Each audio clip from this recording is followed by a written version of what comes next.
It's good to be with you on this Wednesday. I trust you've been having a good week. You know, it's wonderful to know that we don't have to live up and down. We can know that even when we have the harder days, that every day can be forward. Every day can have peace and joy. Every day can have meaning. And we can know that God is working out His purpose, and we don't have to fear the future. That is one of the great privileges that the believer has because we can walk with God. It's our choice. Now, our circumstances at times are going to be difficult, and that's what I want to talk about today.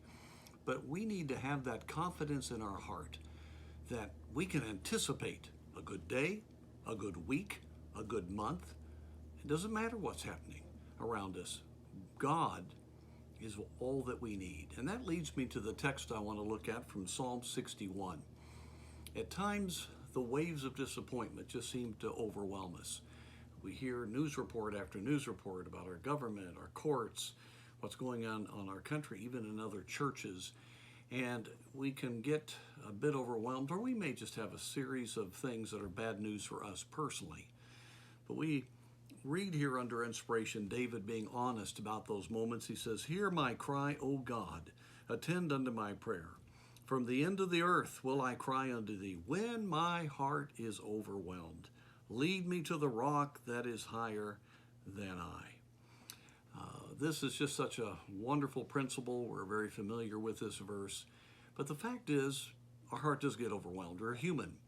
We are disappointed. Good news encourages us. Bad news discourages us. Sometimes how we feel pulls us down. Just the look of someone of negativity toward us can hurt our spirit. But the fact is, no matter what it is that's overwhelming us, we can be led by the Spirit of God to the rock that is higher than us. Right behind me here in this office, I have a picture of an eagle soaring above a storm. And for those below the storm, things are dark and it's not going well. But for this eagle, as he's flying, he is seeing the sun and he is free of that darkness.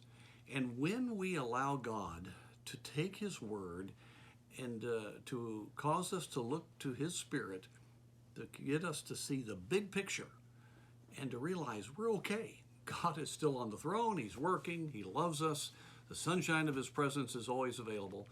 The dark clouds and the waves do not have to overwhelm us. We really can have that just breath of fresh air, that sense of the heavenlies, as Ephesians 1 talks about. We can have that encouragement in our heart that all is well. Many a time I will have waves of whatever hit me, and I have learned to step back and realize I'm okay. My God is on the throne. He is a rock that is higher than my circumstances. And if I will be grounded on Him, I'll be okay today. I've got to not worry about me. I've got to not even worry about what I think is important. I've got to really believe that God is working all things for good and that I can trust Him. And we can fly then on eagle's wings. It's amazing. You can go from darkness to light in a matter of a moment when you look to the Lord. And I want to encourage you today. Let's fly above the storm. Let's go to the rock that is higher than us. Let's get out of our perspective. No matter what the waves are, no matter what the darkness is, we can be encouraged, and may God enable us to have that kind of heart.